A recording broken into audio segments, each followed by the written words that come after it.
Quelle est l'importance de l'atelier de plaidoyer pour la promotion de l'application des lois de violences sexuelles et sexistes faites aux femmes? Cet atelier de promotion pour la violence, pour la saine application des lois en rapport avec les violences basées sur le genre a une importance capitale. Parce qu'il faut dire que les violences basées sur le genre sont un ensemble de violences sexuelles qui sont en fait un problème de santé publique très important et à l'instar des violences sexuelles dont vraiment la prévalence est en nette augmentation et même on le voit de manière tout à fait quotidienne au niveau des structures hospitalières. Donc il faut dire qu'adresser ces questions-là du point de vue médical et du point de vue juridique demeure un challenge. Nous sommes ravis que cet atelier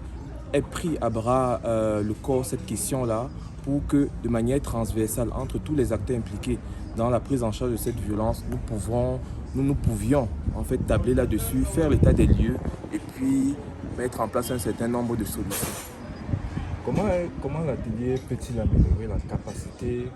dans votre domaine professionnel à signaler les cas de violences sexuelles et sexistes envers les femmes?